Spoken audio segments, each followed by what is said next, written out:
ಭಾರತದ ಪ್ರಧಾನಿಯೊಬ್ಬರು ಸಾಮಾನ್ಯ ರೈತನಂತೆ ಪೊಲೀಸ್ ಠಾಣೆಗೆ ಹೋದಾಗ ಏನಾಯ್ತು ಗೊತ್ತಾ? ಚರಣ್ ಸಿಂಗ್ ಅವರ ಈ ಕುಟುಕು ಕಾರ್ಯಾಚರಣೆಯು ಭ್ರಷ್ಟಾಚಾರವನ್ನು ಹಿಂದೆಂದೂ ಕಾಣದ ರೀತಿಯಲ್ಲಿ ಬಯಲು ಮಾಡಿತ್ತು. ಒಂದು ದಿಟ್ಟ ಕೃತ್ಯವು ಆ ಪೊಲೀಸ್ ಠಾಣೆಯನ್ನು ಶಾಶ್ವತವಾಗಿ ಬದಲಾಯಿಸಿತು. ಇದು ರೈತ ನಾಯಕ ಚೌಧರಿ ಚರಣ್ ಸಿಂಗ್ ಅವರ ಒಂದು ವಿಶಿಷ್ಟ ಕಥೆ. ಅದು 1979ರ ವರ್ಷ. ಭಾರತದ ಅಂದಿನ ಪ್ರಧಾನಿ ಚೌಧರಿ ಚರಣ್ ಸಿಂಗ್ ಸ್ವತಃ ತಾವೇ ಒಂದು ಕಾರ್ಯಾಚರಣೆಗೆ ಇಳಿಯಲು ನಿರ್ಧರಿಸುತ್ತಾರೆ. ಪೊಲೀಸರ ಭ್ರಷ್ಟಾಚಾರದ ಬಗ್ಗೆ ಕೇಳಿ ಬೇಸತ್ತಿದ್ದ ಅವರು ಒಬ್ಬ ಸಾಮಾನ್ಯ ರೈತನಂತೆ ವೇಷ ಧರಿಸಿ ಸ್ಥಳೀಯ ಪೊಲೀಸ್ ಠಾಣೆಯೊಂದಕ್ಕೆ ಸದ್ದಿಲ್ಲದೆ ಪ್ರವೇಶಿಸುತ್ತಾರೆ. ತನ್ನ ಹಸುಗಳನ್ನು ಯಾರೋ ಕದ್ದಿದ್ದಾರೆ ಮತ್ತು ಎಫ್ಐಆರ್ ದಾಖಲಿಸಬೇಕು ಅಂತ ಅವರು ಅಲ್ಲಿದ್ದ ಕರ್ತವ್ಯಾಧಿಕಾರಿಗಳಿಗೆ ಹೇಳಿದರು.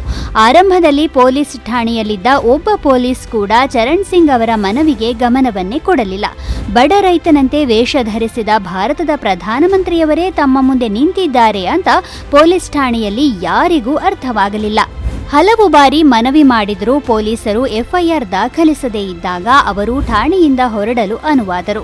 ಆಗ ಒಬ್ಬ ಕಾನ್ಸ್ಟೇಬಲ್ ಅವರ ಬಳಿ ಬಂದು ಹಣ ಕೊಟ್ರೆ ಎಫ್ಐಆರ್ ದಾಖಲಿಸಬಹುದು ಅಂತ ಹೇಳ್ತಾನೆ. ಸಿಂಗ್ ಅದಕ್ಕೆ ಒಪ್ಪಿದರು. ಪೊಲೀಸರು 35 ರೂಪಾಯಿ ಲಂಚ ಕೇಳಿದರು. ಎಫ್ಐಆರ್ ದಾಖಲಿಸಿದ ಮೇಲೆ ಹೇಳಿಕೆಗೆ ಸಹಿ ಹಾಕ್ತಿರೋ ಅಥವಾ ಹೆಬ್ಬೆಟ್ಟೋ ಅಂತ ಪೊಲೀಸರು ದರ್ಪದಿಂದ ಕೇಳ್ತಾರೆ.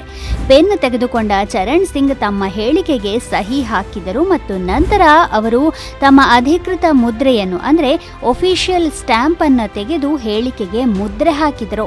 ಅದರಲ್ಲಿ prime minister government of India ಎಂದು ಬರೆದಿರುವುದನ್ನು ಅರಿತುಕೊಂಡ ಪೊಲೀಸರು ಆಘಾತಕ್ಕೊಳಗಾದರು.